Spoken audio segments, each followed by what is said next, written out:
A gorgeous day for baseball here at the CHO as the 9-11 Charlottesville Tom Sox prepare to do battle with the 9-10 Purcellville Cannons in a championship rematch. Welcome inside Willie T. Barnett Field. I'm Daniel Stein, joined once again by my esteemed partner Nathan Schwartz. And Nate, 10 days ago the Sox were sitting at 3-9, but now they're just 2 games below 500. But they did lose a little bit of that momentum yesterday. They did. It was a tough game last night at John Moxley Memorial Stadium against the Stanton Braves, losing 9-1. But that doesn't take away from the team's run over the past week and a half, 2 weeks. Going into that game yesterday, winning 6 of its last 7, you're bound to lose that momentum at some point, right? And Stanton's playing really good baseball right now, but a chance today to get to double-digit wins on the season, get even closer to that top spot in the Valley League, South Division. And I'm excited to see how both teams shape up, knowing how last season's series between the two teams finished up in late July and early August.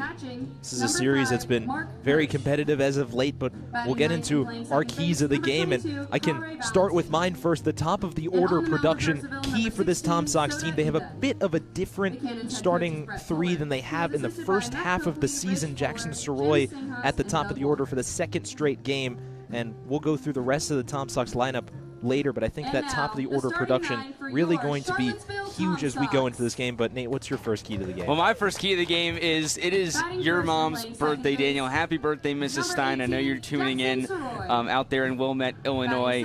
Happy birthday. I'm excited to be here with your son, spending the day with him, spending the summer with him, going from College Park to Charlottesville. So that's number 1 for me, my key to the game. Number 2 is strike first and then keep on going. Show no mercy to this Cannons team. Yesterday, Charlottesville got that run in the first inning on Patrick Nias' RBI double to right center, but after that, nothing offensively the rest of the game. That's going to have to change in order to win this one today against the Cannons lineup that really likes to get going as well. And then flush the past. Yesterday's yesterday. Today, a chance to start a new streak, to get back on track, and they're turning to Hunter Hyatt on the mound to do so. We'll talk about Hunter Hyatt in a minute, but my 2 other keys of the game, leading after 4. I think this is a big point when you take a look at the Tom Sox record in between when they're leading after different innings. First 3 innings, it's pretty similar, 2-2, 2-2, 3-2. At the 4th inning, when they're leading after it, it's 5-1, 5-2 in the 5th, 7-2 in the 6th inning. So that's really that turning point when you get into the middle of the game when the Tom Sox are leading. Good things tend to happen. And then, Nate, my final key, just minimizing errors. We didn't see a lot of it yesterday versus Stanton, but especially as the end of the game got there were a couple of wild pitches that really did not make the Tom Sox come back any easier, and ultimately they weren't able to win that game, as you mentioned, versus Stanton. As we take a look at the field here, the starting pitcher for your Tom Sox this afternoon, it's the Oregon man, Hunter Hyatt. Yeah, Hyatt, going into his 4th year of college baseball, has not played at Oregon in his first 3 years at the collegiate level. He's had to deal with a lot of injuries, some other circumstances not going in his favor. So when he took the mound against Waynesboro about 9 days ago out at Kate Collins Middle School, that was some of his first collegiate action, excluding inter-squads and stuff like that. Like I said, it's been over a week since he's pitched. He only went 2 innings in that first appearance for the Sox, giving up some unearned runs, but other than that, really solid for Hunter, probably serving as an opener today. Maybe you get a 3rd inning out of him, and it's going to be a tough Purcellville lineup he goes against.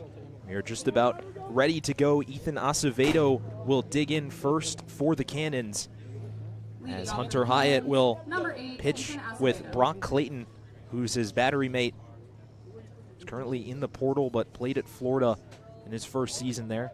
It's a lefty-lefty matchup to start things off. Acevedo, the Indian Hills Community College man. Here's the first pitch from Hyatt. It's in there for strike 1. First pitch at 1:04 here on Sunday. Hyatt, as you mentioned, a guy who hasn't had a lot of work in college so far, but was formidable in his only start and only appearance for the Tom Sox this season. He's quickly ahead in the count against Acevedo, 0-2. And we talked about it on some of the broadcasts previously, Daniel, but getting ahead early for these Tom Sox pitchers is huge, and that's what Hyatt's done on this first batter. Acevedo off to a hot start, hitting .459, and he hits a ground ball to short.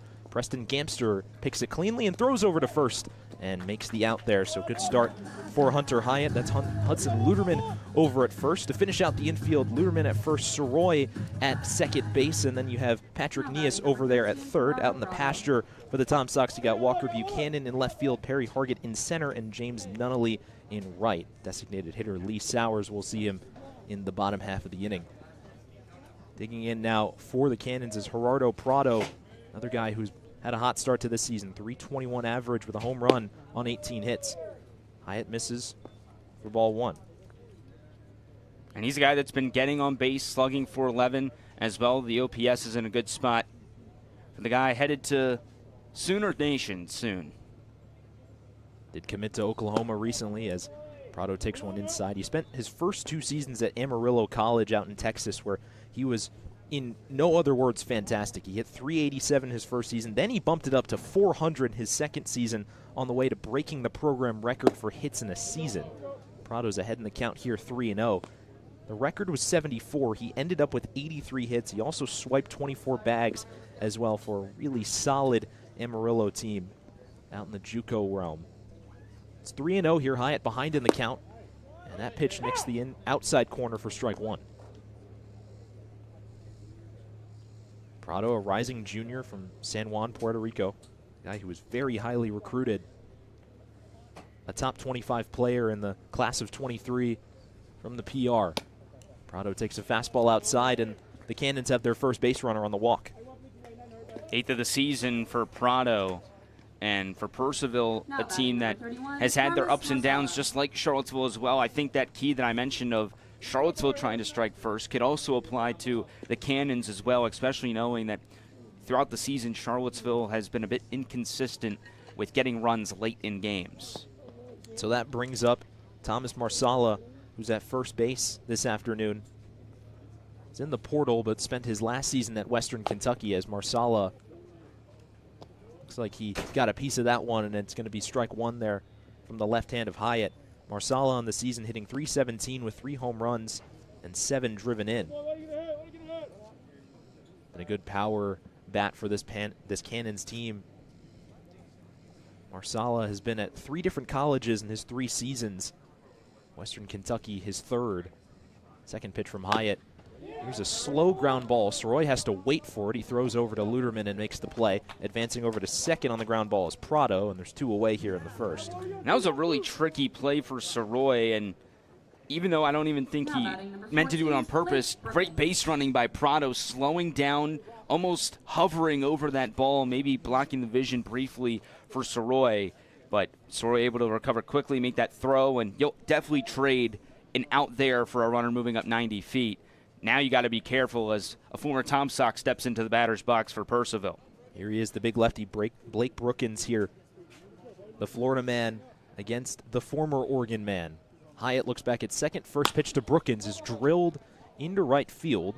Nunnally going back, but it is the center fielder Hargett who makes the catch, and 1 pitch is all it takes to retire the former Tom Sox. We'll move to the bottom of the first. Hyatt pitches a scoreless inning. No score here early.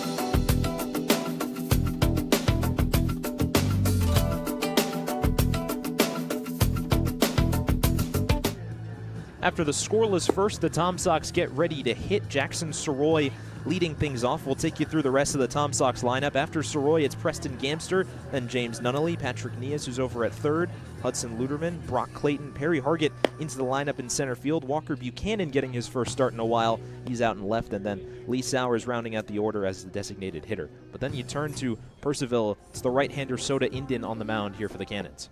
Yeah, and he's been solid for Purcellville so far, 9 1/3 innings, a 4.82 ERA. The walk's a little bit greater than the strikeouts. He's been a guy that's pitched to contact so far out of Texas A&M International. And it's a Tom Sox team that has really limited the swing and miss lately. They had some troubles with that yesterday against the Stanton starter, but going back to that 6-game out of 7-game stretch where the Tom Sox won those games, the swing and miss was not a problem, and they were able to play a lot more complimentary baseball. It starts here with Soroy for the Tom Sox, who's reached base in his last 7 games. You mentioned the Tom Sox striking out yesterday against the Stanton starter Miguel Hugas. 7 strikeouts against him, 11 total in that game against a really solid Stanton pitching staff that they had to face. So here is Soroy, who will dig in, hitting .226 on the season with 4 RBIs and 10 walks. Former UVA man steps in. First pitch from Indin is swung on and popped up. First baseman Marsala near it, but he has no play as it bounces into the batting cage. Soroy, a Virginia native, but he's going to be moving his way north to go to Maryland in his next season. So a couple of Terps watching a future Terp here take his first swings of the day. Indin takes a deep breath, and here's the 0-1. Slider is fouled straight back, and it's 0-2. Yeah, excited to see what Jackson can do in College Park. Of course, with us being familiar with the Maryland baseball program, he's going to have a chance to play any of the 3 infield spots, second, third, or short, and then should get a lot of at-bats in the DH if need be. Here's the 0-2 on Soroy. A little bit inside for a ball. Indin loses his hat.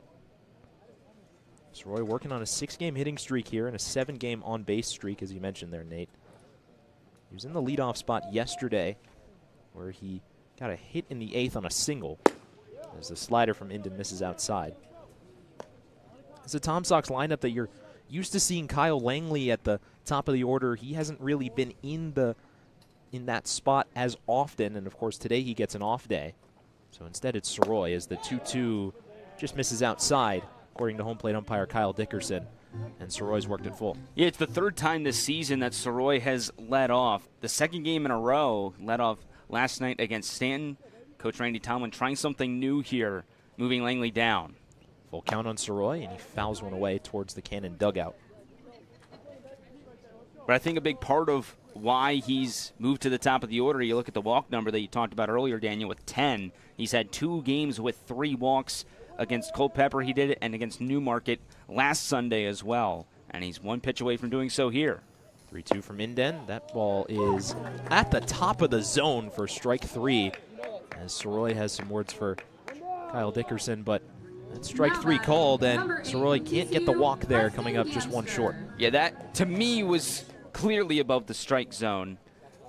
And it's just one of those tough situations for Soroy. He works a really good at-bat, and then a borderline call sends him back to the dugout in the end. There's Preston Gamster digging in, taking the first pitch and swinging out to left center field. That is down for a 1-out single. Gamster continuing his good work as he splits the outfielders in the Tom Sox with their first hit of the afternoon. And that's huge for Gamster, who's had some bad luck as of late. He had a couple of extra base hits at Covington on Wednesday, did not reach base yesterday. He's also had to fight through some minor injuries, some calf stuff. He hit a foul ball off his lower leg on Friday night's game, which forced him to exit that game early. So good to see him back in the lineup and back on base. There's James Nunnally checking in. He went 1 for 3 with a walk yesterday. He's been a guy who's been swinging a real hot bat as of late. An 8-game hitting streak for the future Mississippi State player. Takes the first pitch at the bottom of the zone here for strike 1. Nunnally on the season hitting .340 with an .829 OPS and 11 RBIs.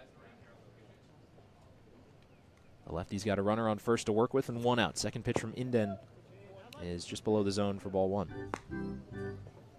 Ninden's done a good job so far of mixing up his pitches, seeing the changeup, a really sharp slider as well in the outside corner to Soroy in that first at-bat. And the changeup's mixed in as well. 1-1 from Inden. He throws back. Gamster in without a slide. Nunnally, another Virginia guy. He's from Aldi. Played one season at UVA where he was very impressive there. And, of course, now following his head coach Brian O'Connor to Mississippi State. Here's the 1-1 to Nunnally. Misses up and away for ball 2. Haven't seen the power so much from Nunnally, but his ability really as a hitter, is his base running once he gets on base, but just he has a knack for just finding the spots in the outfield where the outfielders can't get it. As another throw over to first. Gamster in there safely once again. And I think when you talk about mixing up the order, not only is a guy that you could easily slot into that leadoff spot, you could really play him anywhere in the lineup and he'll be successful. That's off the plate as well. Inden really attacking that outside corner, not only not biting, and it's 3-1 here. Patrick Nias waits on deck, a mainstay in that cleanup spot. Not only looking to keep that on-base streak alive here. Here's the 3-1 from Inden. He hits a high fly ball into right field. This is Gerardo Prado circling, and he will make the catch. Gamster will head back to first. And there's 2 away here as we'll go through the Cannon defense here. It's Prado out there in right, Acevedo in center, and then Blake Brookins out there in left. Going left to right in the infield, you have Smith, Kono, Valentin, and Marsala, and then Mark Hirsch is the battery man for Inden this afternoon, as Patrick Nias will dig in here looking to extend this inning. The righty Gardner-Webb product will check in with Gamster still on first and 2 outs. Nias takes a ball above the zone for ball 1. On the season, he hasn't been as consistent as he would like, as there's another throw. Gamster barely even had a lead. 222 average, 13 RBIs. He's still up at the top of the list in terms of Tom Sox and runs batted in, and he had another one batted in yesterday with that double. But that average still a little bit low as he swings through the second pitch to make it 1-1. But it's a good sign to see him get back into the extra base hit department, and especially to go to the opposite side of the field, seeing it all the way through into the strike zone, hitting it where it's pitched. And it was the second game for a Tom Sox player this summer with 2 doubles. Yeah, he had a double in his first at-bat and then a double in his last at-bat in Stanton, and hits were fairly hard to come by. The Tom Sox only had 5 yesterday. He's looking to get Gamster moving here on a 2-1. Swing and a miss there on the changeup, and it's 2-2. Talked about getting guys on the move. Nunnally, who we talked about earlier, has 15 stolen bases. Langley in double digits as well. This Tom Sox team has picked its moments this year, when to take off, when to be more aggressive. Haven't seen it so far, though. There goes Gamster right on cue. Pitch is taken for a ball. No throw there from the catcher, Hirsch. And Gamster swipes second base. And Gamster is one of those guys that has continued to get going in the stolen base department as well. That's his 4th. He hasn't been caught yet. Manley's got 5 as well, having the day off today. Nias pops this one foul. That will go over our heads here in the press box. So now he's got the runner in scoring position. Nias, another one of those Virginia guys, although he did attend high school in Florida. Not just any high school, it was IMG Academy. That's where he gets that power from. Here's the full count here with Gamster on second. He got a huge lead, looking to take third, and Nias walks, and Gamster might as well walk over to third without the throw. That puts runners on the corners here for Hudson Luderman. From Virginia Tech, Great at bat for Nias. What's interesting to me is that's the exact same pitch that Soroy got rung up on for the first batter, and then Nias takes that same pitch and it's ball 4. Would have been a completely different inning for Charlottesville had Soroy walked. Gamster getting the single, that would have been first and third, and it could be a bases loaded, but right now Charlottesville settles for runners on the corners. Here's Hudson Luderman, and the Hokie takes a fastball outside for ball 1. Luderman has not been an everyday guy, but he has been there in the majority of the games, playing in his 15th, making his 13th start. Comes into the game with a .271 average and 7 runs batted in. Second pitch from Inden is popped up. That is a fair ball and caught by Inden. You could hear Luderman not happy with that one as it hit him kind of in off the hands, and that ends the inning. So Tom Sox strand a pair, and we'll head to the second here. No score from the CHO. We have some special guests.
Welcome back to the CHO here as the second inning about to get started. 5-6-7 due up for the Cannons in what's been a scoreless contest through just one inning. Mitsuki Kono will lead things off here for Purcellville. The rising junior will check in. Another lefty-lefty matchup for the starter Hunter Hyatt, who returns for his second inning of work. Kono this season hitting .280, 7 RBIs, and 1 home run. So stole 4 stolen bases a couple of days ago at Strasburg, so not a guy you want to let on base as he squares but holds, and it's 1-0 here from Hyatt. Kono, a guy who's played in the Valley League for a couple of seasons now. It's his 3rd season in the league, all with Purcellville, as he takes a fastball upstairs for 2-0.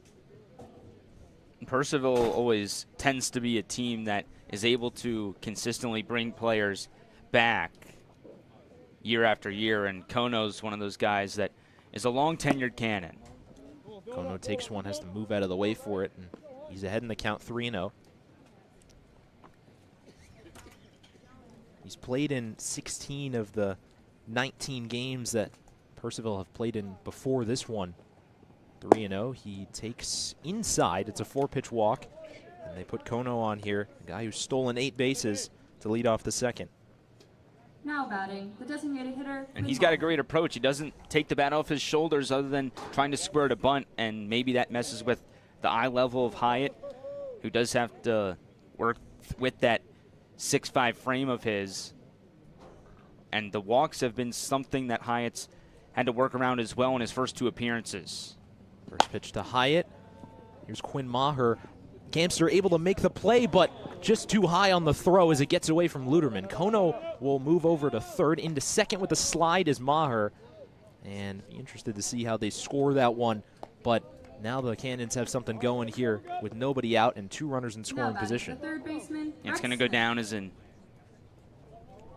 a single and then the error by Gamster. Really tough play for Gamster, having to go into the hole with the backhand. It was going to take a perfect throw in order to get there, but with that throw airmailing over the first baseman in Luderman, that allows both Kono and Maher to advance 90 feet apiece, and that puts Purcellville in a really good spot here in top 2. Here's Rex Smith.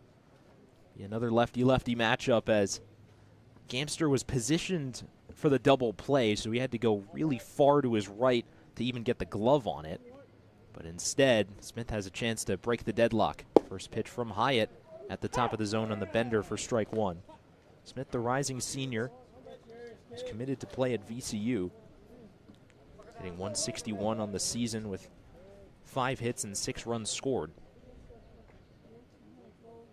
Patrick Nias playing slightly in at third base as another off-speed pitch misses outside for a ball.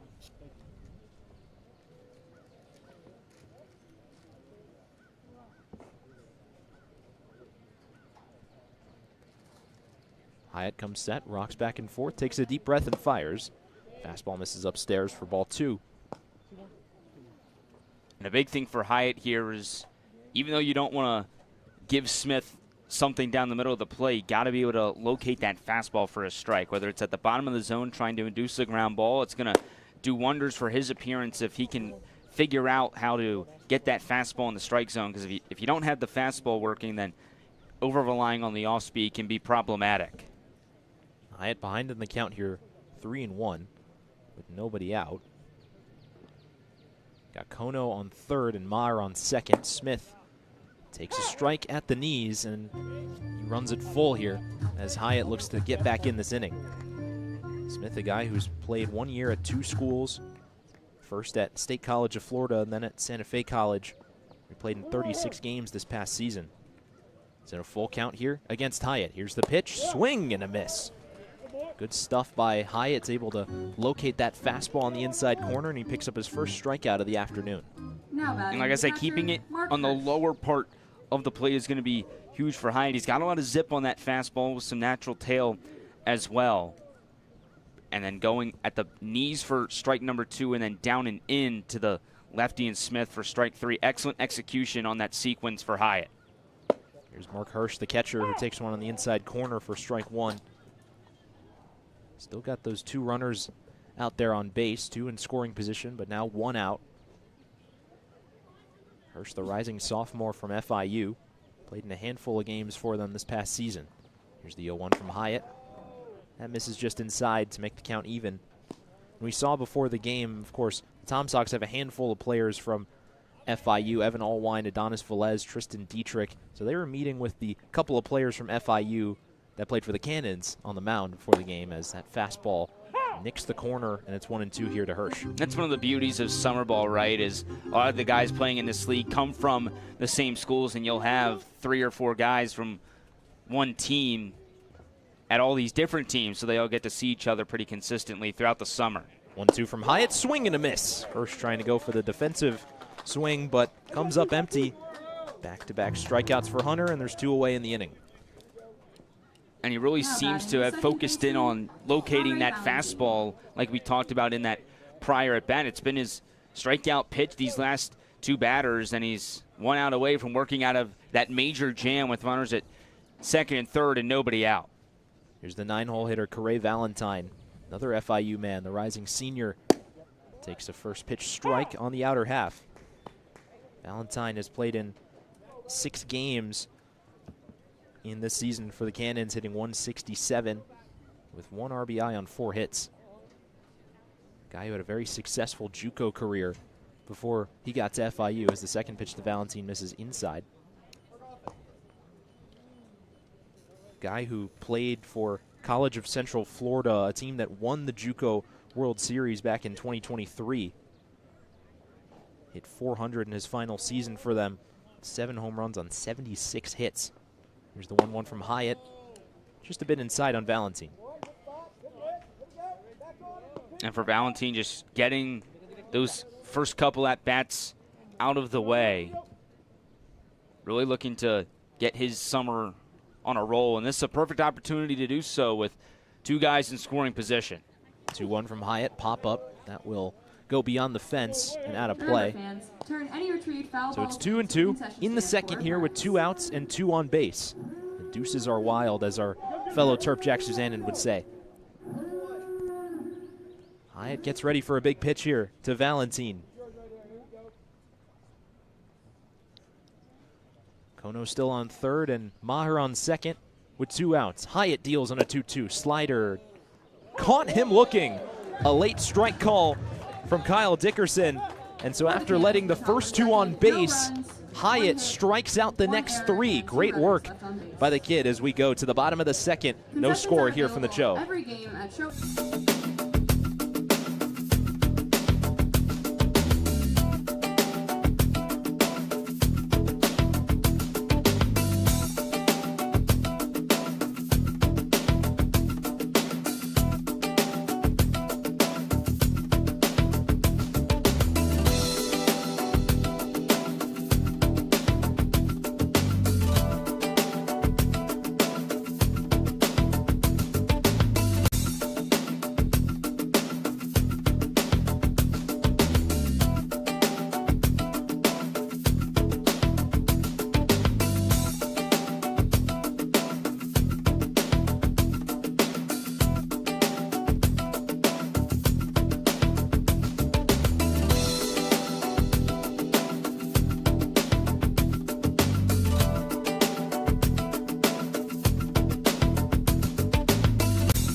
Still scoreless here in Seville as the championship rematch enters the bottom of the second.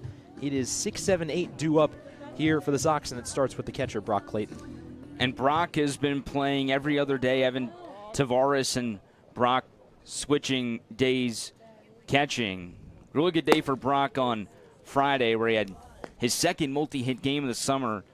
He has 4 hits, 2 multi-hit games, respectively. The first one he played at Strasburg, and then on Friday against Waynesboro, he had that crucial RBI double into deep right center field, and then he also had an infield single later in the game. But a perfect opportunity here for Brock to get back into the box at home and get back into the hit column. He's got a 1-1 count here against the Purcellville starter, Soda Inden, as the third pitch, a breaking ball, misses way outside to make it 2-1. Clayton, who spent his freshman campaign at Florida, now in the transfer portal. It's been a catching room that's really done some morphing as this season has progressed for the Tom Sox so far. Both the catchers that do most of the catching now, Evan Tavares and Brock Clayton, were not here at the start of the season, and so credit to this pitching staff for being able to perform with a rotating group of guys, as the 2-1 swung on and missed on the fastball here, and it's 2-2. Yeah, there's been 5 guys behind the plate for Charlottesville this summer. Jesus Cesare, Kagan Costa, Jackson Tone, and then the 2 guys that we've mentioned here, and Tavares and Clayton. Here's the full count to Brock, up the middle for a base hit. So Clayton continuing his good work here, his 3rd hit in his last 2 games here, and he's got a leadoff single to start the second. It's a very fluid swing there for Clayton. Saw that pitch at the bottom of the zone, right back up the middle, right over the outstretched glove of Inden, the starting pitcher. And that's exactly what Charlottesville needed to begin the inning, a base runner. And now Perry Hargett walks out to the Phineas and Ferb theme song for the second batter of the inning. Here is Hargett for his first at-bat of the afternoon. First pitch from Inden. Good slider for the strike. Hargett, who's spending his 104 days or so of summer vacation with the Sox, but he plays his spring ball at North Carolina. Working on a 150 average so far. It's been a slow start for Perry. No one out, runner on first, and Perry singles through the right side. Clayton will make the turn. He will head to third. The right fielder, Prado, won't throw, and now the Sox have runners on the corners here with nobody out, and Walker Buchanan coming to the plate. Little inside-out swing action right there for Perry Hargett. The exit velo won't jump off the page right there, but it does do a job. Puts the first run of the day potentially for Charlottesville just 90 feet away. Their 3rd hit of the ball game so far, all singles, and now a chance for Walker Buchanan, who's been struggling mightily, to turn that around and try and bring in the first run of the day for Charlottesville. And then we'll throw back to Hargett on first. Perry's got good speed over there. But now it's Buchanan who will dig in. As you mentioned, that slow start, he's got a 100 average, has yet to knock in a run. He's got a good opportunity here, and he takes the first pitch right up the middle, gloved by the shortstop Kono, but he can't make the play. Everybody's safe. Walker Buchanan's got his first RBI as a Tom Sock, and it is 1-0 early here in this one. That's great to see for Walker. He's been putting bat to ball. He's been taking good at bats. He's reached base a couple of times with some walks throughout the past few weeks, but he just hasn't gotten anything to hit that outfield grass. And funny enough, he still didn't get that baseball to touch the outfield grass, but it is an infield RBI single, and it gives the Tom Sox the lead.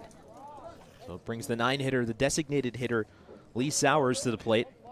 He's got his fellow Tar Heel on second base, and Hargett. First pitch to Sowers gets away from the catcher Hirsch, and both runners will move up 90 feet on the passed ball. So now Sowers has 2 men in scoring position here.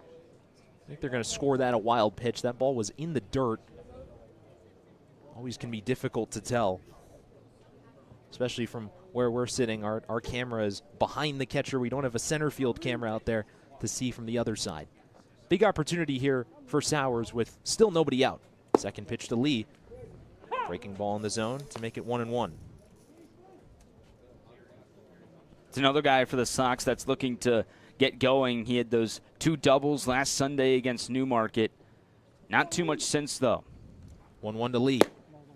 Slider misses outside, and it's 2-1 here. There's nobody up in the Purcellville pen, neither for the Tom Sox pen. Cannon's going to deal with their starter for now, with the top of the order looming for the Sox. 1 already in, 2 on base, nobody out. Good block there by the catcher Hirsch, and Sowers ahead in the count here, 3-1. A guy who is really impressive in his limited action for the Heels, and a really talented UNC team this past spring. We know the talent's in there, can really hit the ball hard. But he hasn't in as much as he wants, but right on cue, here's a lifter into right field. That's going to drop for a hit. It drops in front of Prado, and coming around to score is another Tar Heel and Hargett.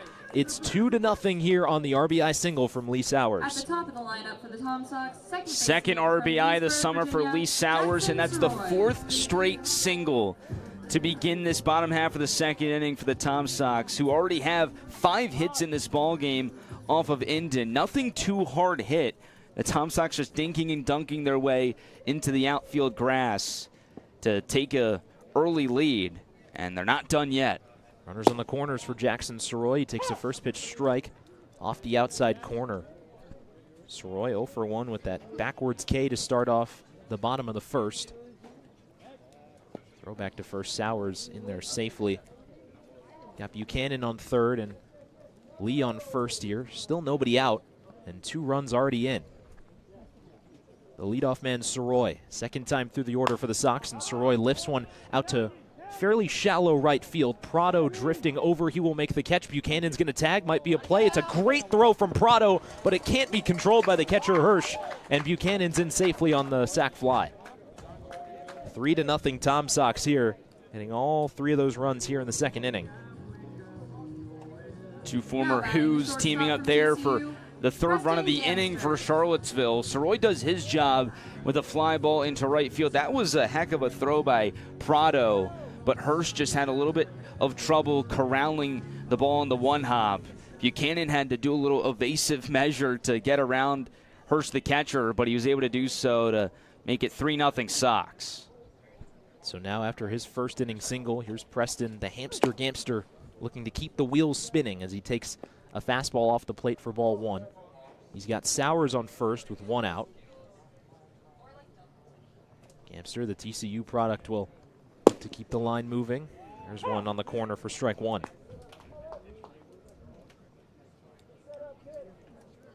Gamster, when you look at his numbers, that average doesn't really jump out. At 237 coming into this game. As the 3rd pitch to him runs inside on the breaker. But what's really propelled him is a combination of that power and the walking ability, too. He's got 8 coming into this game, and that is why his OPS is as high as it is, sitting at around 830. 2-1, Indon will throw back to first, Lee in there safely. And that's right, Daniel. He's had a lot of extra base hits come in bunches. Talked about it in his first at-bat, but he had that triple and double against Covington the other day. He probably should have had a home run as well. There goes Sowers, and he swipes second there on the stolen base. Count is going to be 3-1 here on Gamster. Tom Sox using that small ball to their advantage. Like you said, there hasn't been anything that's been super hardly hit, but they've been able to dink and dunk 3 runs across. Here's a 3-1 to Gamster. Swinging a drive into center field. Acevedo barely has to move, and he will make the catch. Sowers will not tag, and there are 2 away, so James Nunnally will have a runner in scoring position, but 2 outs. From Albany, Virginia, James And this is somebody you Nunnally. want to have up in this situation for Charlottesville. After the 4 straight hits to start, you had the productive out for Soroy on the sac fly. Gamster just gets under that one. We've seen what he can do when he barrels up a baseball and gets that sweet spot of the bat. He had that home run week and a half ago here against Harrisonburg, but now Nunnally, who's also looking to get that first long ball, steps in, and he's been great in the RBI department. Takes a strike on the inside corner. He's down 0-1. Nunnally, a guy who didn't start off super hot, but since then he has surged. He's got 11 RBIs on the season for the Sox. He's got Sowers on second with 2 outs. Second pitch outside for a ball.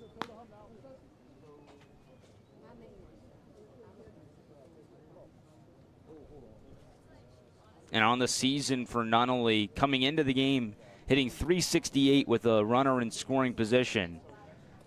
one of the best marks on the team, just behind Kyle Langley, who's 6 for 12 in that spot. Here's the 1-1 to James as that ball misses down and in. 2-1 here off the right hand of Inden.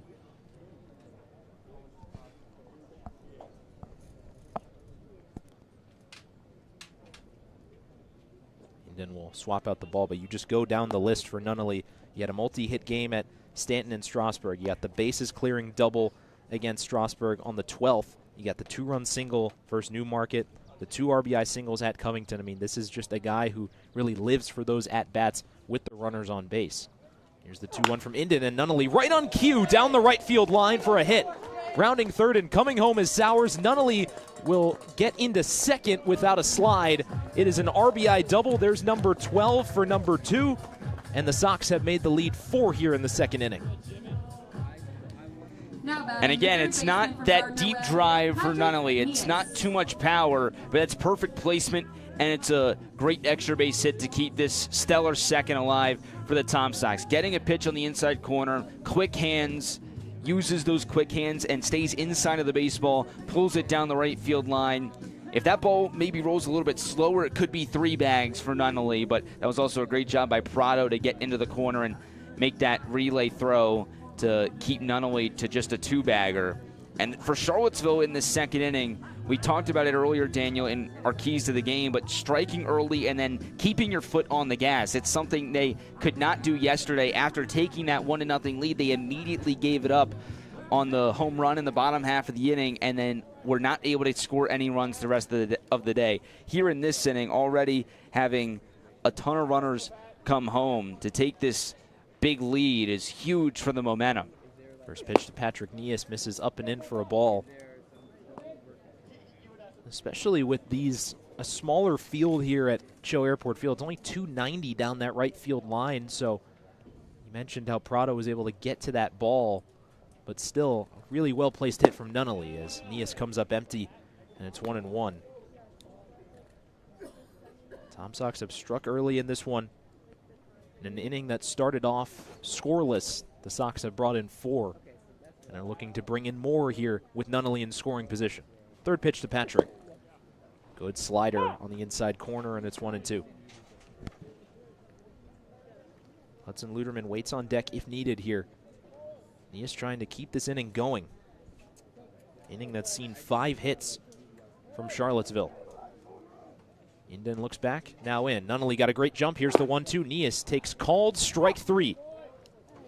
And that finally ends the inning, but the Sox get 4 runs on 5 hits and lead over Purcellville after 2 by a score of 4-0.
Beginnings of the 3rd inning here in Charlottesville as Hunter Hyatt returns for his 3rd inning of work. Now with some insurance.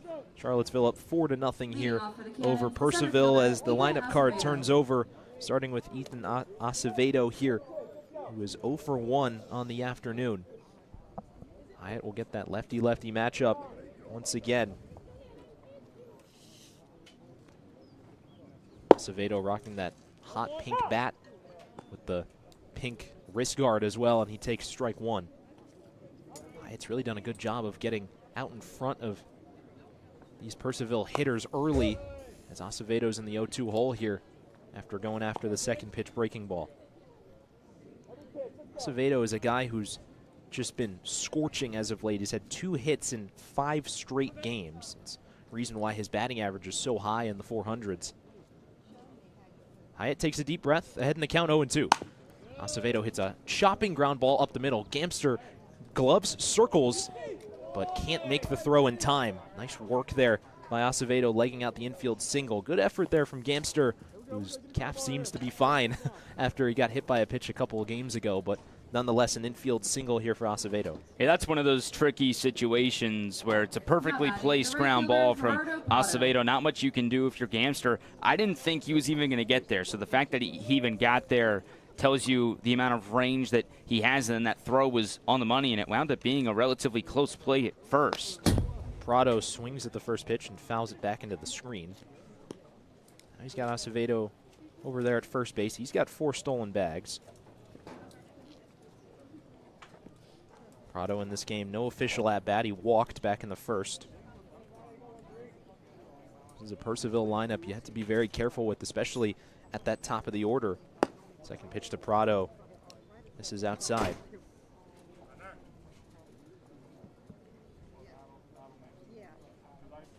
Hyatt looks in. He'll pitch out of the stretch. Third pitch to Prado, way outside, gets past the glove of Clayton, and that will take away the double play as Acevedo swipes second on the wild pitch.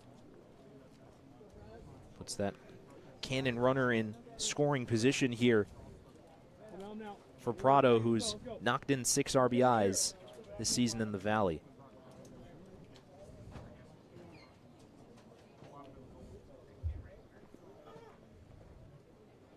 Two and one, nobody out. Hyatt comes set and deals, fouled straight back once again. It's a Purcellville lineup as a whole, Daniel, that has had their moments where they've shined this year. You go back to the game that they played on Friday at Strasburg. They scored 10 runs in that game, but it was the Strasburg hitting, which Charlottesville has seen a couple of times this year, that gave the Express the win. But this is a Cannon's lineup that can easily respond with 4 runs of their own here, and who has guys at the top of this order, especially Marsala in the on-deck circle, that have had big games this season with multiple hits. It's a full count here on Prado. Hyatt deals. That misses outside. Prado takes his second walk of the game. Now we'll put 2 on here for Thomas Marsala. So don't look now, but the Cannons have the tying run on deck here. Marsala will come for his second at-bat of the game. And alluding to Marsala with what he did on Friday, he was 4 for 5, had 3 RBIs. No extra base hits. He was just dinking and dunking his way like we talked about with what Charlottesville did. He just had those 4 singles, but he was able to do a job. He was a part of that Purcellville lineup that scored 3 in the first. They had 3 in the 8th as well, sprinkled their other 4 runs throughout the middle innings. Purcellville had 14 hits in that game at Strasburg. So far, they've only got the 2, both singles, 1 for Acevedo and 1 for Maher, as Chris Glaze comes out to talk with Hunter Hyatt on the mound for Charlottesville's first mound visit of the day. But it's a game, Daniel, where both teams are going to have to work around some struggles early. For Hyatt, it's been the walks. For Inman, it was the straight line of hits, where Charlottesville had 4 in a row. They added the double for Nunnally later in the inning. So both pitchers having to work around their trouble. Hyatt's done a good job of evading it without allowing the run. But all it takes is one big swing for this game to really change. Yeah, it's an apt time for a mound visit as Marsala digs in, a guy who's got it done at 3 different schools on 2 different levels. He started at Hines College, where he hit .387 with 11 bombs. So first pitch from Hyatt misses outside for a ball. He then goes on to Baton Rouge Community College, a team that wasn't quite as good as Hines, but a .331 average. He still continued to produce, and then finally with a really good Western Kentucky team who made a regional out in Oxford this past spring, hit .283 for them and brought in a lot of runners as well, as Marsala cuts and misses. 29 RBIs for Western Kentucky this past spring. And Hyatt right after the mound visit, going back to that fastball, something he's had success with and evading these jams so far that he's seen throughout the first 2 innings. Here's the pitch, taken outside by Marsala. 2-1 count here, with the former Tom Sock Brookins on deck.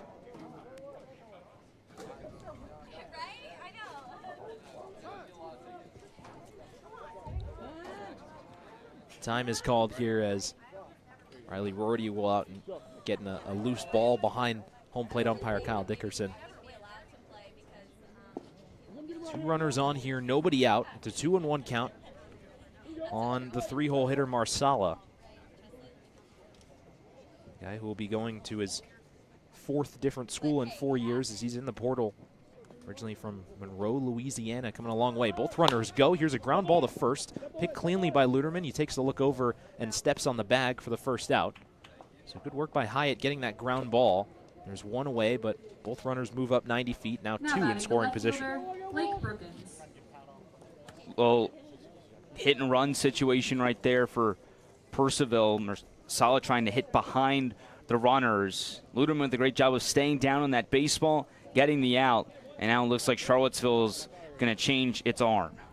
There's head coach Randy Tomlin coming out. He will take the ball from Hyatt, who exits with a solid performance, but still responsible for those 2 runners on base. Dawson Newman will check in for the Tom Sox, and we'll talk about him after the break.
Dawson Newman into the game here in a tight situation in this 3rd inning. 2 runners in scoring position and 1 out. He's got to deal with the cleanup hitter, Blake Brookins, who flied out to center field in his first at-bat. First pitch from Newman out of the windup. Misses down low for a ball. Newman pitched just under 12 innings this season for the Sox. He's got a 4.63 ERA. A really solid outing in his last appearance versus Waynesboro, as Brookins hits a ground ball down the first baseline foul, and it's 1-1. It was a very solid appearance, Daniel. That's right. He got the save over 3 1/3 innings. Did give up 2 earned runs on 5 hits, but the strikeout stuff is really what impressed me. He had 7 out of his 10 outs be recorded via the punch-out, and he had all of his pitches working in that one. Not sure where that one missed, but it's 2-1 here to Brookins.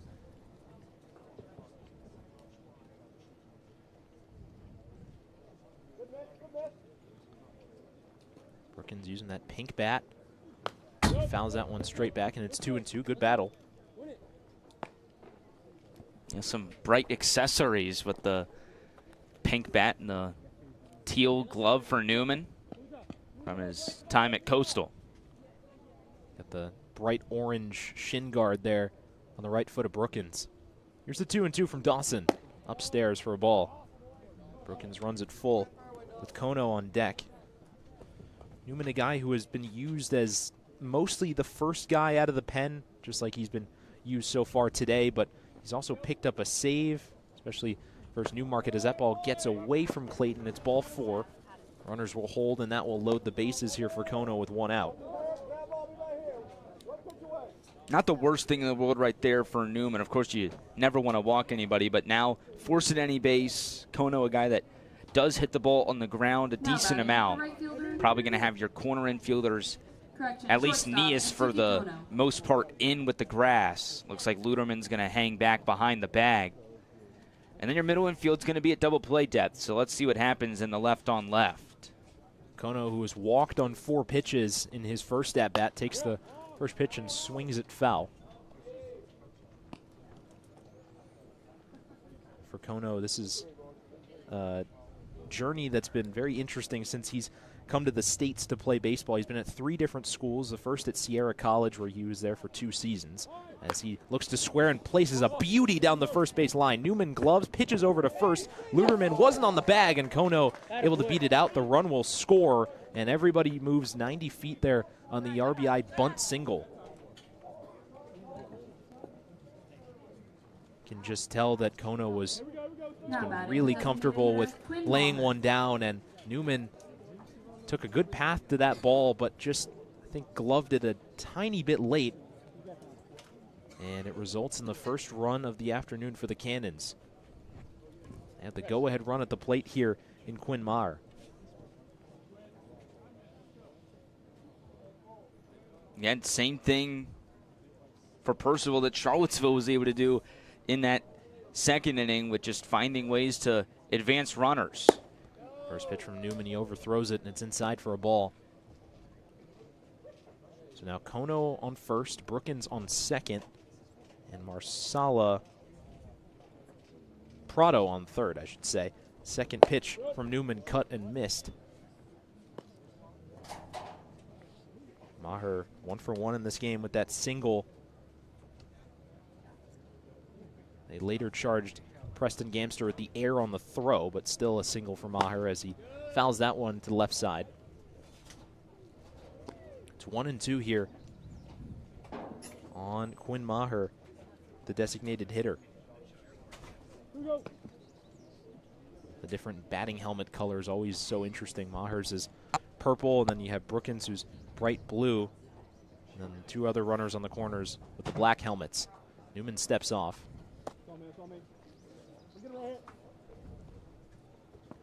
1-2, nobody up in the Sox bullpen.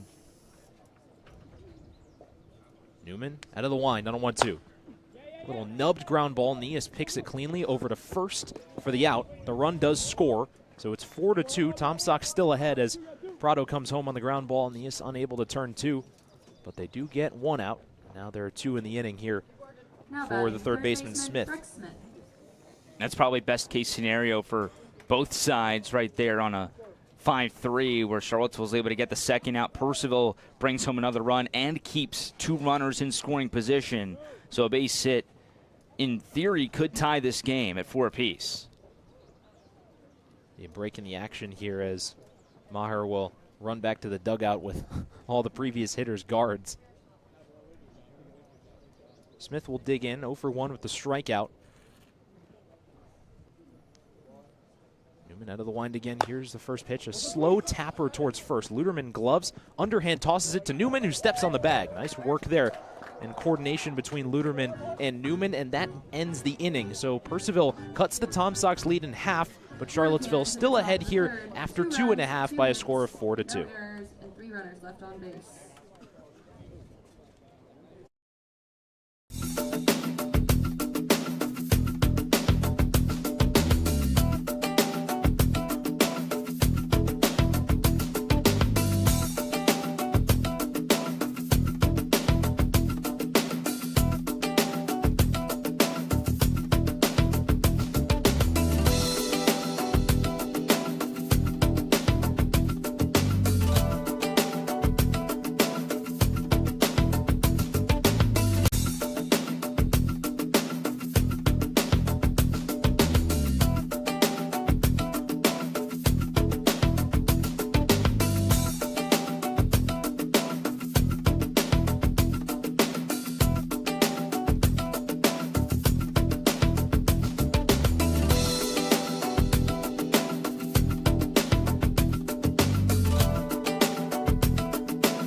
Bottom of the third here in Charlottesville. Tom Sox ahead 4-2. Thank you for joining us here on your Sunday afternoon. Daniel Stein alongside Nate Schwartz. What has been a good game so far. The Tom Sox got out ahead in the lead in the second inning with that 4 spot, but then Purcellville responded as the first pitch to Hudson Luderman finds the zone from the Purcellville starter, Soda Inden.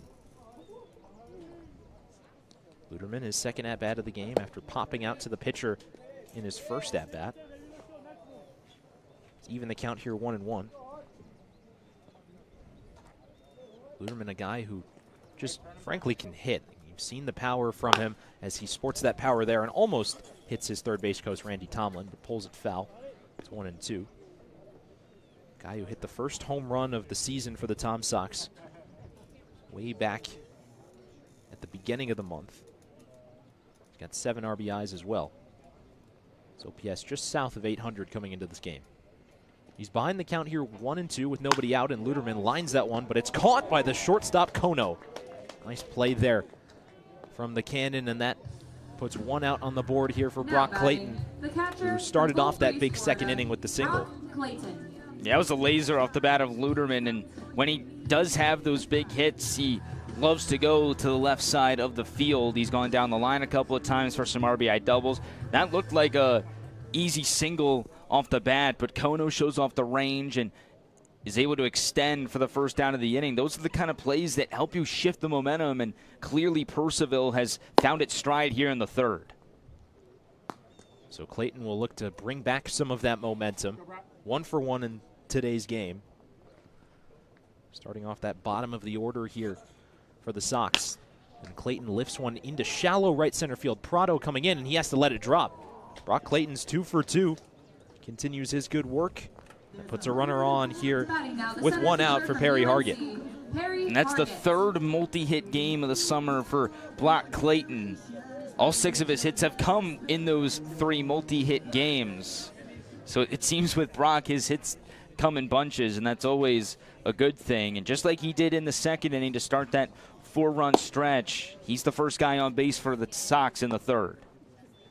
So that brings in Perry Hargett, who was the second one to hit in that single parade in the second inning. He's got a runner on with 1 out. Good breaking ball for a strike, and it's 1-1.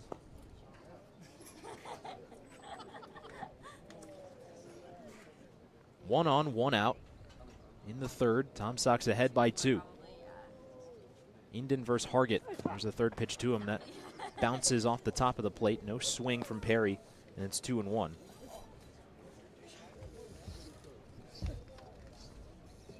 Hargett, a North Carolina native from Peachland, a very small town. Around 390 people live there as Inden throws back, but he's a guy who still played in 29 games for the Tar Heels in the spring. He only hit .214, but 15 RBIs as well.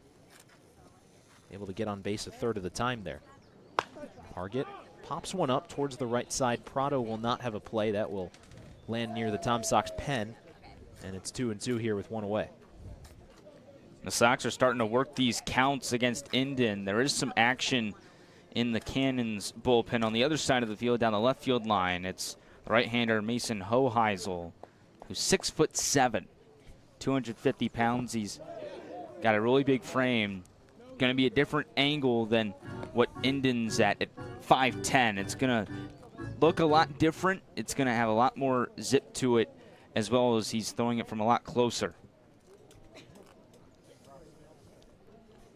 Hoheisel, the Maple Woods Community College product, may be coming in soon as Hargett spoils one, and will keep it 3-2. Walker Buchanan waiting on deck. Lee Sowers after him. Tom Sox just trying to keep Purcellville at an arm's length here. Already up by 2 and with a runner on. That's Clayton on first with 1 out. 3-2 to Hargett. Here's a chopped ground ball to third. Smith gloves it. They go to second for 1.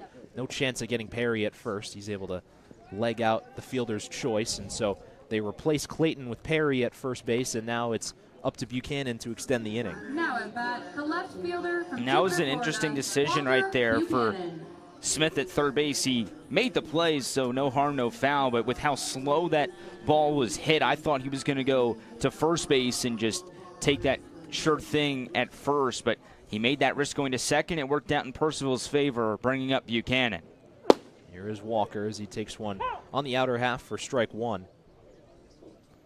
Buchanan, one of the handful of who's on this team. He originally comes from Florida. Now he's in the portal, but Buchanan making his first start in what's been a little while. He pops one up into shallow left field. 2 Cannons are circling for it, but it'll be the left fielder Brookins to make the catch and end the inning. So the Sox get 1 on from the 1-out single, but can't bring any more runners home.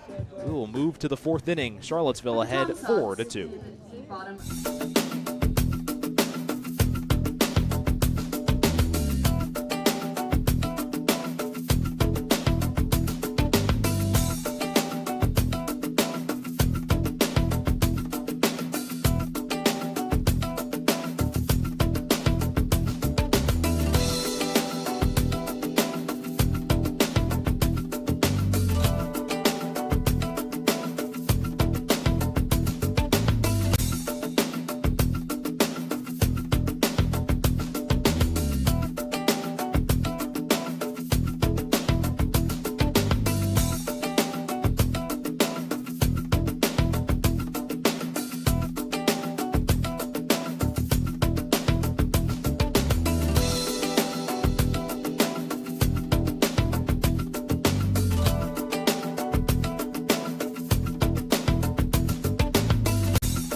innings down, 6 to go here at the CHO as the 4th inning getting started with Mark Hirsch for the Cannons.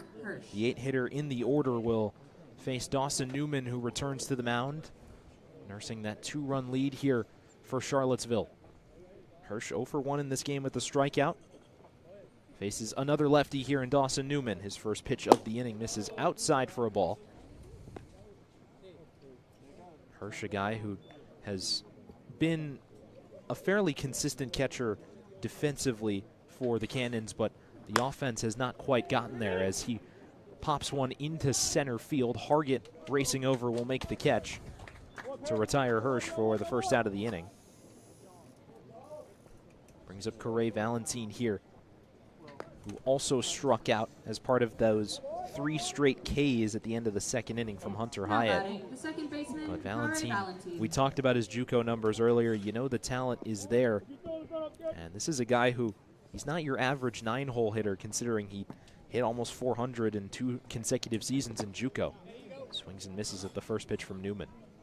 Yeah, he's got the track record. It just hasn't translated here to the Valley so far. And going back to what Hyatt was able to do in that 2nd inning, absolutely massive for Charlottesville, working off of that striking out of the side by Hyatt to get those 4 runs, completely flipping the game on its head. But then Purcellville with those 2 runs in the top of the 3rd to make it a little bit more uncomfortable for Charlottesville. Minor break there to throw from Hoheisel, got away down the line. And now it's Newman's turn to try and do something similar to Hyatt by getting out of those tricky situations.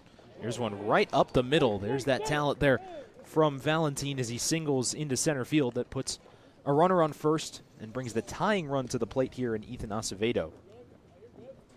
Can't ask for a better swing right there for Valentine in that 2nd leadoff spot today. It would have flipped the lineup to the top, which has already been productive. Acevedo with a base hit. Prado in the on-deck circles, reach base twice. Marsala coming off of that multi-home run game the other day against Strasburg. 4 hits as well. Acevedo shows bunt. He lays one down. That ball is foul down the 3rd base line. Acevedo will return to the batter's box. You mentioned this is just a Purcellville lineup that they can consistently put runs across the plate, and it made what Hunter Hyatt was able to do in that 2nd inning all the more impressive, the fact that he was able to get out of that jam. But now, as you said, it's up to Dawson Newman to try to continue his good work. Here's the 0-1 to Acevedo. Misses in the dirt for ball 1. And we can give you the final line now for Hyatt. 2 1/3 innings, 2 hits, the 2 earned runs with 3 walks and 3 strikeouts. Overall, a solid day for Hyatt on 44 pitches. Here's a ground ball to second. Soroy picks cleanly over to Gamster. Back to first. And the Sox turn the double play. Good work by the Charlottesville infield to get Newman out of the inning. And we move to the bottom of the 4th. Charlottesville ahead 4-2.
Bottom half of the fourth inning here. Your Charlottesville Tom Sox still ahead in this one, 4-2 over Purcellville, and they're able to chase the starter Soda Inden into the game here for the Cannons. It's Mason Hoheisel. That's right. He's making his fourth appearance of the summer. Limited innings so far, just 3 1/3 innings pitched. 0-1 record, 2 earned runs allowed with 3 walks and 3 strikeouts. First time he's pitched in a week, and he faces 9-1-2 in the Sox order to begin this appearance. First pitch to the 9-hitter Sowers, misses down and away for a ball. Sowers in this game, that RBI single back in the second. He's 1 for 1. Second pitch to Lee. This is outside for a ball as well, 2-0. 25, Mason Hoheisel.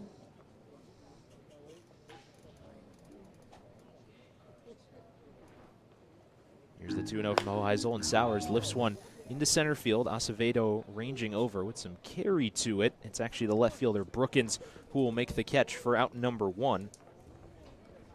Now the third time through the order here for the Sox as Jackson Soroy digs in for at-bat number 3. At the top of the lineup Soroy in this game 0 for 2 with an RBI on that sacrifice fly to right field.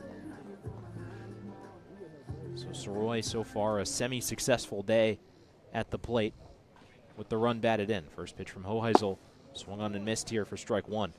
You just have to think for these Tom Sox hitters, we mentioned it earlier, but just the difference in height between Inden, who is about 5'10", and Hoheisel, who's 6'7", is maybe going to make these Tom Sox hitters change their approach, as Soroy couldn't hold the swing and he's down 0-2.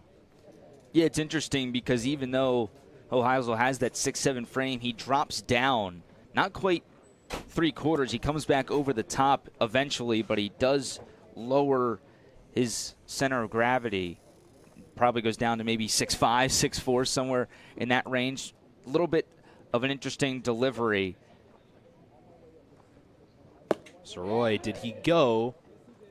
And first base umpire says he does. That was Derek Tope making the call, and there are 2 away here, as Gamster will give him a high five of encouragement before he heads to the plate. Preston Gamster. It almost looks like he's throwing a dart in a way, and then he's got that sharp movement on the slider, which just got Soroy for 2 of those 3 strikes, and he goes around at the very end. First pitch to Preston, he pops foul towards the right side. Gamster 1 for 2 in this game with that single back in the first inning. For the Sox, only 1 extra base hit this afternoon. It was that RBI double from James Nunnally. Here's a ground ball into the hole at short. Sliding stop by Kono over to first. Not in time.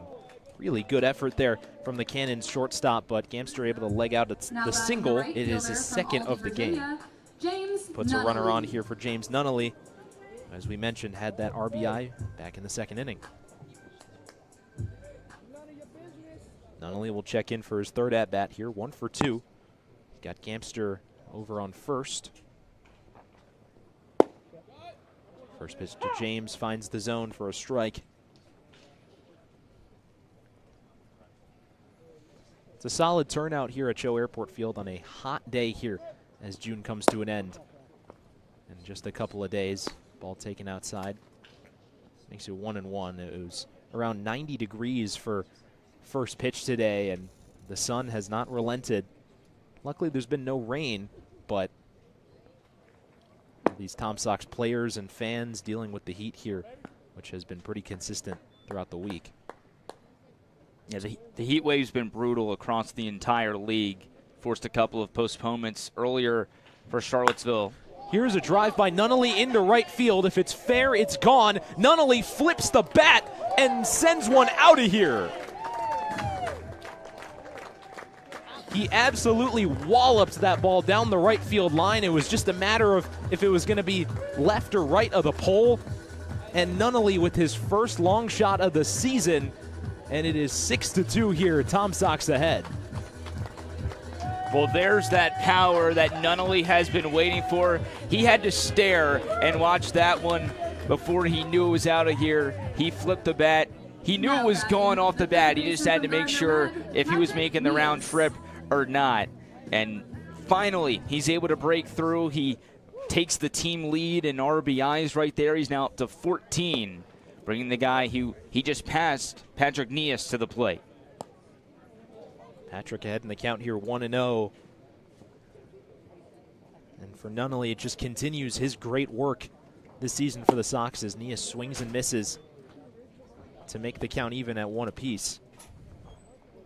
Tom Sox bring back that 4-run lead here off the bomb from Nunnally. 1-1 from Hoheiser is taken outside. Hudson Luderman waiting on deck, but another successful inning so far here for the Sox as the 2-1 Nia swings and misses. And they say the third time through the order can be the toughest part for an opposing pitching staff, but for a new pitcher in the game, it's just impressive by Nunnally, able to see him very well and make a nice play on that pitch. And that ball, we talked about earlier how it's a short porch out there in right field, but he got all of that one. As the full count, Nia strikes out his second K of the afternoon, and that will end the inning. But the Sox get that 4-run lead back on the bomb from James Nunnally. 6-2, Charlottesville ahead in this one.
Six to 2 here in Seville as the Tom Sox out to a lead as we approach the halfway point in this one. Dawson Newman back for his second full inning of work. He'll be greeted by Gerardo Prado here. 2-3-4 due up for the Cannons. And the Sox continue to provide run support here for their pitching staff as Prado takes one inside for a ball. It's a 1-0 count. Prado had to duck out of the way at that first one. No official at bat for him in this game as he has a pair of walks. Second pitch from Newman, swung on and missed on the fastball. At bat is the right fielder, number 13. To bring back just the continued theme of colors, you talked about that teal glove, and then you have Prado who's rocking a highlighter on his right elbow with the sleeve, and then he's got the teal gloves and teal shoes as well, as that fastball nicks the corner for strike 2. I mean, he's got half the rainbow on his person right now. What do you think of the uniforms for Purcellville? I think they're interesting. They're definitely retro for sure. You don't really see that color nowadays as Prado spoils that one. The Tom Sox uniforms, I mean, I'm not biased in any way, but I'm a fan, of course. It's a good color scheme matchup here. I really am a fan of the pinstripes for the Cannons and all the different accessories we've been seeing. Here's a line drive into center field. Hargett took maybe 2 or 3 steps, but made the catch. Scored that in L8 here to start off inning number 5, as now Thomas Marsala checks in here for at-bat number 3. He's 0 for 2. Thomas Marsala. That ball was hit hard off the bat of Prado, but just could not find the grass in between the outfielders. Yeah, that was one of those where the outfielder doesn't even have to move, and Perry Hargett didn't have to do much in order to make that catch. Strike one here to Marsala as Newman continues to work through his Cannon's order. Here's the 0-1. Marsala checks his swing on the slider. They'll say he held up, and it's 1-1.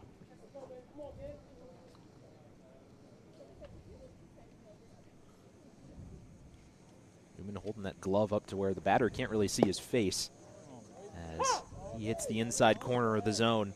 He's ahead in the count 1-2.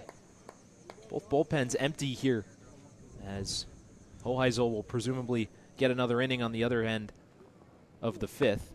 And Marsala, an awkward swing and a miss there. A sword from Newman, and he's got his first strikeout of the outing. Such a pretty pitch right there for Newman, who had the 7 strikeouts last Sunday when he pitched here at home. He's got his first today against Marsala. Again, coming off that 4-hit day, one of the hotter bats in the lineup. That's the reason why he's in the 3 spot, but he's been shut down today. He's 0 for 3. There's Blake Brookins and another sword. I'm going to say he went as well to make it 0-1. Brookins in this game 0 for 1 with a walk.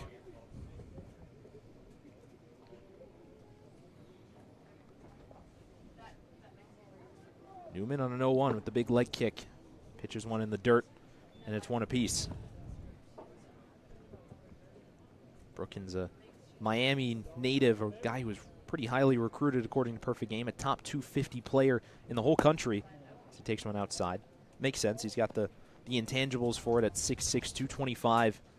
You could see that power as a projection, and in his short stint with the Tom Sox last year, that's basically what he did. He had a home run, and he hits one here into center field. Hargett going back near the wall. He will make the catch on the run. I thought I jinxed myself, but I didn't. We'll go to the bottom of the fifth. 6-2. Tom Sox ahead here in this one. For the Cannon.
Welcome back to CHO Airport Field for this Sunday afternoon battle between Charlottesville and Purcellville. Nathan Schwartz and Daniel Stein pleased to be bringing you the action today from CHO Airport Field. It's 5, 6, 7 due up for the Tom Sox in the bottom half of the fifth. Hudson Luderman, Brock Clayton, and Perry Hargett due up for Charlottesville. Daniel, the Sox are up 6-2. James not only had that 2-run shot with 2 outs an inning ago, and now Mason Hoheisel returns for a second inning of work trying to respond to that long ball.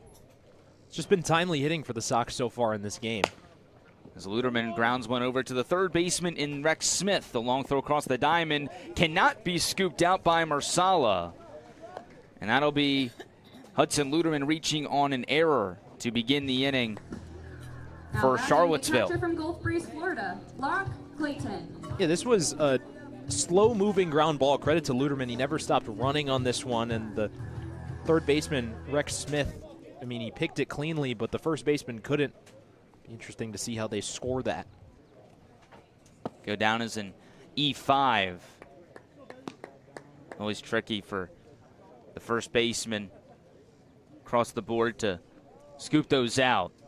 So that puts a runner at first for the Sox for Brock Clayton, who's already 2 for 2 in the ball game today. A couple of singles for the catcher in the transfer portal at the moment. Once again, his third multi-hit game so far this summer. And the 2-0 for Hoheisel's foul tipped into the mitt of Hirsch, the backstop for strike one.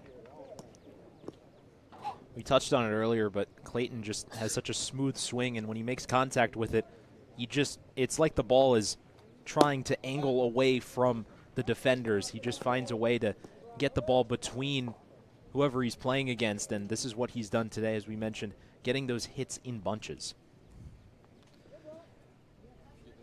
Back-to-back multi-hit games for Clayton after getting the off day yesterday against Stanton. Had those 2 hits on Friday against Waynesboro, 2 hits on the 17th against Strasburg, and the 2 singles today. And now he's in a full count against Hoheisel, and he takes ball 4 down and in. Back-to-back base runners to begin the inning for the Sox. The error by the Cannons' third baseman in Rex Smith. Now the walk by Hoheisel brings up the center fielder Hargett with runners at second and first and nobody out.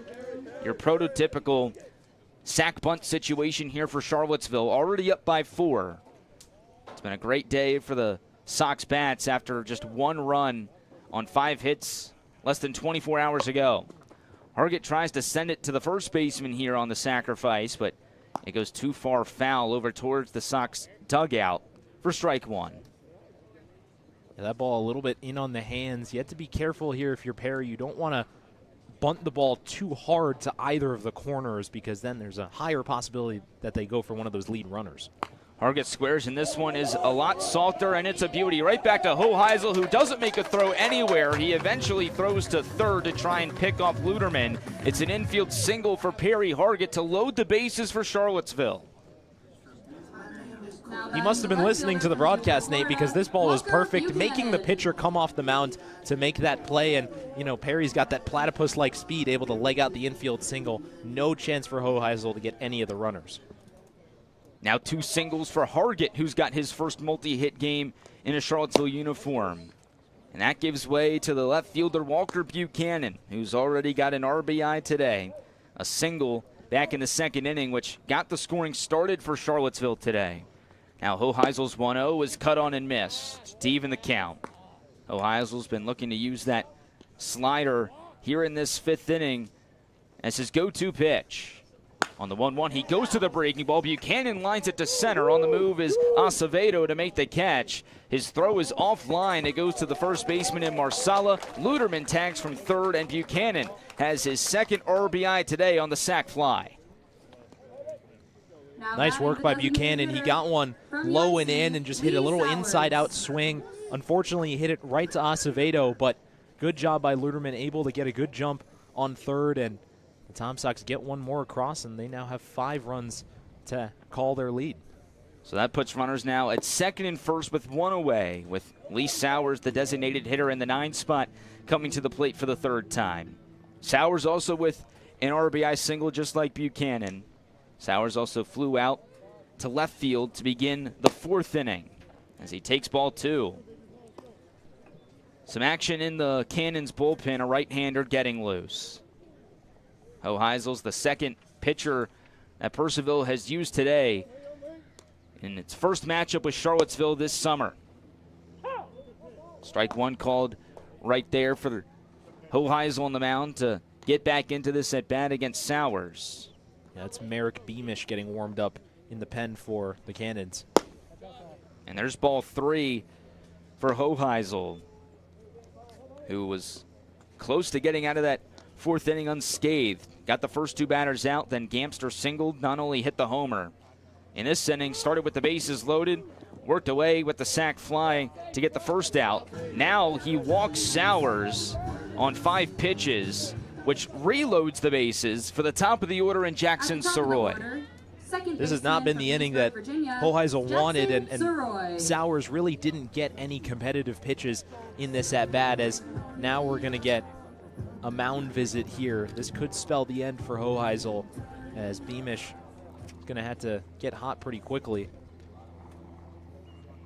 This is the head coach for Purcellville and Brett Fuller in his 12th season with the team. He entered today with a 240 and 263 record. Recently coached his 500th game in the Valley League. A lot of milestones for the long-tenured coaches this year. Mike Bocock with Woodstock in his final year. Bob Weiss recently coached his 1,000th game for Harrisonburg and had his 600th win. Big milestone for Fuller with his 500th game earlier this week. And after the quick mound visit, he heads back to the dugout without taking the baseball away from his 6'7" right-hander in Hoheisel in a very crucial moment in this ball game. Charlottesville up 7-2, bottom of the 5th.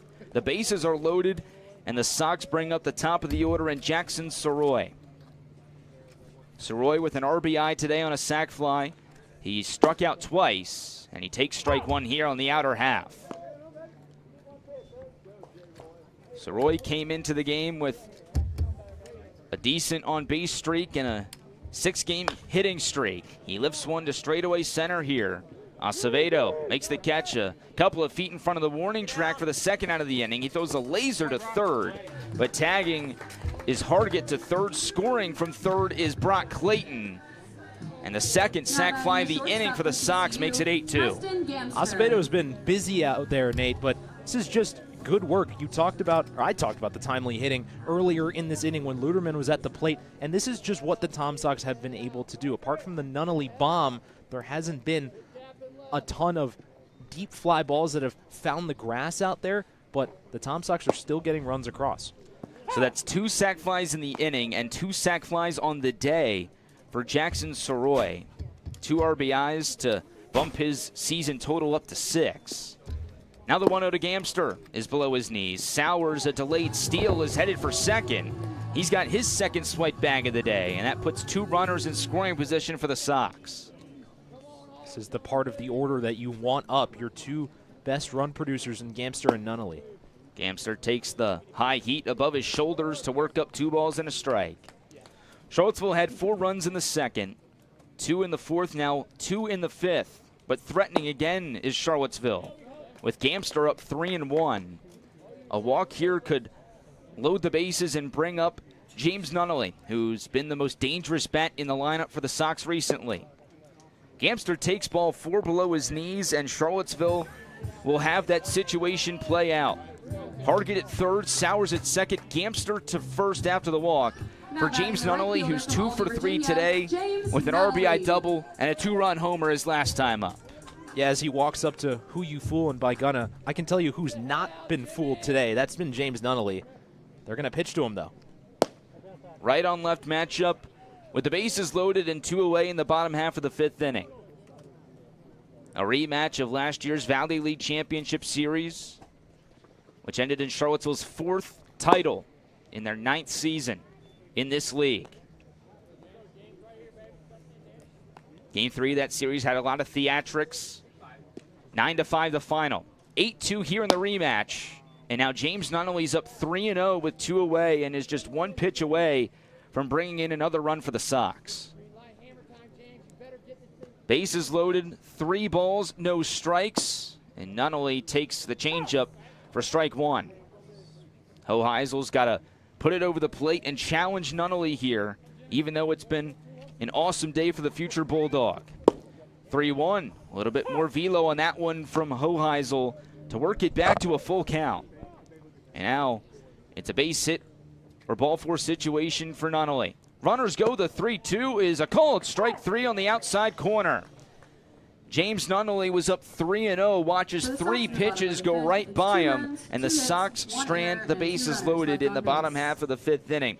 But that came after 2 sacrifice flies, 1 from Buchanan, 1 from Soroy, to put Charlottesville up 8-2 as we head to the 6th.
Welcome back to CHO Airport Field for the top of the 6th inning. Charlottesville with 2 more in the bottom half of the 5th to make it a 6-run lead going into this 6th inning. And Dawson Newman returns for another inning of work.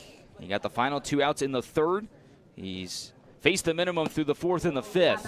And now starts with strike number 1 to Mitsuki Kono, the shortstop in the 5 spot for Purcellville. Straight up defense for Charlottesville behind Newman, who throws a pretty breaking ball for a called strike 2. Kono in the ball game today, 1 for 1 with an RBI single his last time up. He reached on a walk back in the 2nd inning, but was stranded in scoring position. That was part of that stretch where Hunter Hyatt got 3 straight strikeouts to escape the jam with 2 runners in scoring position and nobody out. And since then, it's been all Sox. Now the 1-2, wave and a miss. Kono strikes through the breaking ball from Newman. It's his 2nd strikeout and the 1st out in top 6. Yeah, Kono did not look comfortable at all in that at-bat, Nate. Newman spun a couple of good breaking balls, and then he just waved through that last pitch there. Good first at-bat from Newman here in the 6th. So another left-on-left matchup here. 3 due up in this inning. Kono, now Quinn Maher, the designated hitter who cuts through the first pitch. And then Rex Smith, the 3rd baseman in the on-deck circle, another lefty, part of 5 in a row in the middle of the order. 6 out of the 9 cannons in the lineup today hit from the left side. And that's why Charlottesville has opted for Hyatt and Newman, the 2 southpaws on the mound so far, who've done a great job at limiting the Cannons' bats. Just those 2 runs in the top of the 3rd for Purcellville. 4 hits overall for the Cannons this afternoon. 0-2's fouled away by Maher, who's 1 for 2 with a single back in that 2nd inning. Had an RBI ground out in the 3rd, his last time up. Newman working out of the windup. His 0-2 is painted on the outside corner for strike 3. Back-to-back strikeouts for Dawson Newman. He's up to 3 total, and he's got quick work so far in the first 2 batters of this frame. You talk about the uneven platooning of the order, Nate, and you're almost asking the Tom Sox to throw out 2 southpaws. And as someone who hit lefty myself, those lefty-lefty matchups, it's just different than a righty-righty matchup. I can't exactly explain it. Rex Smith squares. Clayton circles the baseball and makes a strong throw to first for the 3rd out of the inning. Clayton and Luderman, the first baseman, teaming up for the 2-3 putout, and that's a 1-2-3-6 for Dawson Newman, who's faced the minimum in his last 3 innings of work. We head to the bottom of the 6th with a 6-run Charlottesville lead.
Welcome back to CHO Airport Field for the bottom half of the 6th inning. 8-2 Sox lead.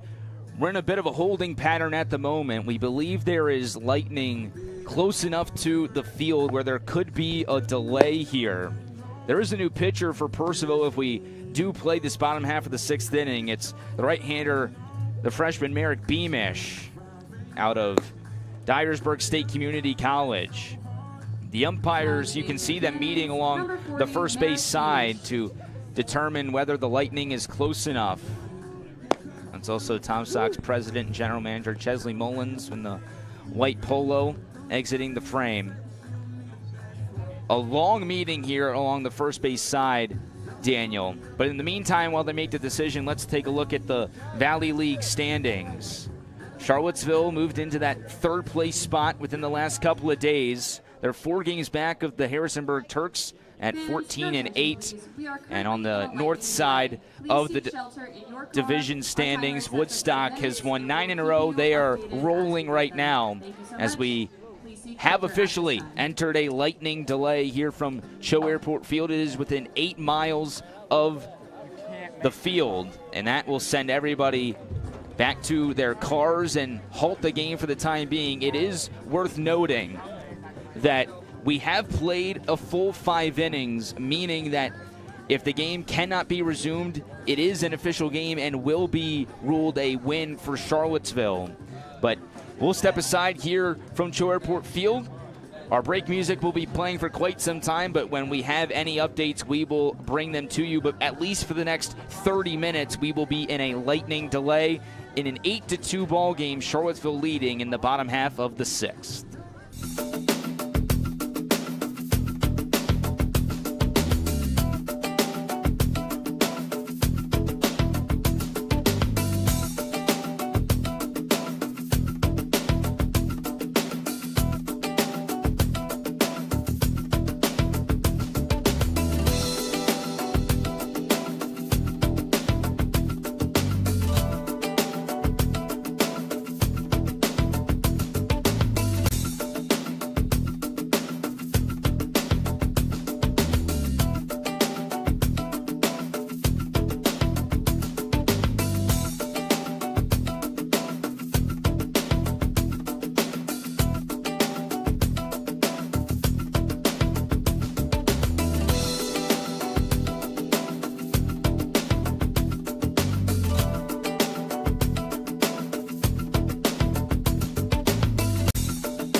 Attention everybody listening at home, that is officially a ball game.